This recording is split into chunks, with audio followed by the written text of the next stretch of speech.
ఈ కార్ కి best ceramic coating premier care అపెక్సర్ car detailing studio for contact.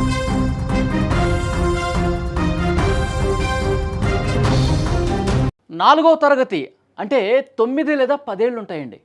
ఆ వయసు పిల్లలకు ఆడుకోవటం తెలుసు, అల్లరి చేయటం తెలుసు.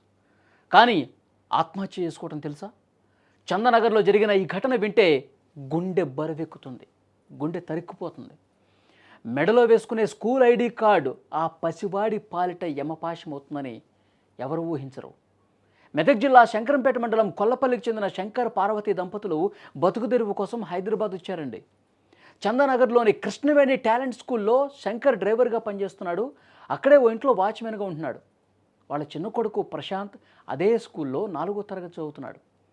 నిన్న సాయంత్రం రోజులాగే స్కూల్ నుంచి ఇంటికి వచ్చిన ప్రశాంత్ యూనిఫామ్ కూడా మార్చుకోలేదు. నేరుగా బాత్రూంలోకి వెళ్ళాడు. అదే అతని చివరి ప్రయాణం అవుతుందని ఆ తల్లికి తెలియదు. బాత్రూంలోకి వెళ్ళిన పిల్లాడు ఎంతకీ రాకపోవడంతో 10 నిమిషాల తర్వాత తల్లి వెళ్ళి పిలిచింది. ఉలుకులేదు పలుకులేదు.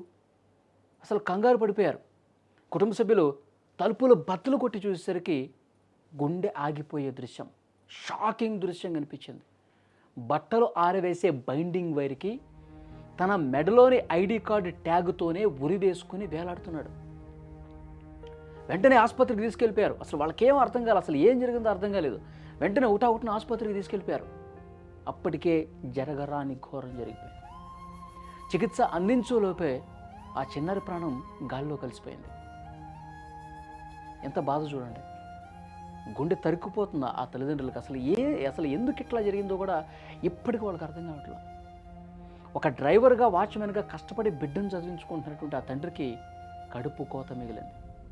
చందానగర్ పోలీసులు కేసు నమోదు చేసుకుని దర్యాప్తు చేస్తున్నారు. కానీ తల్లిదండ్రులకి ఒక విజ్ఞప్తి, తల్లిదండ్రులారా జాగ్రత్త, మీ పిల్లలు ఏం చేస్తున్నారు, వాళ్ళ ఆలోచనలు ఏ విధంగా ఉన్నాయి అన్నది ఒక్కసారి గమనించండి. లేకపోతే ఇలాంటి ఘోరాలు ఇంకా పునరావృతమయ్యే అవకాశం కనిపిస్తుంది.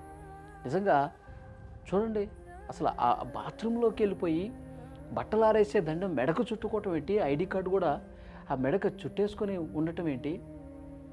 అతను నిజంగానే ఉన్నాడా, లేకపోతే ఆడుకుంటున్నటువంటి క్రమంలో అతను నిజంగానే ఆత్మహత్య చేసుకున్నటువంటి పరిస్థితి ఉందా, లేకపోతే ఇంకేదన్నా కారణం ఉందా, ఏదన్నా ఆడుకుంటూ ఈ విధంగా జరిగిందా, ఏమీ అర్థం కావట్లా. పోలీసులు కేసు అయితే నమోదు చేసుకున్నారు, ఇన్వెస్టిగేట్ చేస్తున్నారు. కానీ తల్లిదండ్రులకు మాత్రం ఈ ఘటన ఒక హెచ్చరిక లాంటిది. మీ పిల్లల్ని కనిపెడుతూ ఉండండి, మీ పిల్లల ఆలోచనలను గమనిస్తూ ఉండండి, వాళ్ళు ఎప్పుడు ఏం చేస్తున్నారో అబ్జర్వ్ చేస్తూ ఉండండి. లేకపోతే ఇలాంటి ఘోరాలే జరుగుతుంటాయి. నిజంగా ఆ తల్లిదండ్రులు ఇంకా శోకంలో ఉండిపోయారు. ఆ శోకం నుంచి ఇంకా బయటకు రాలా.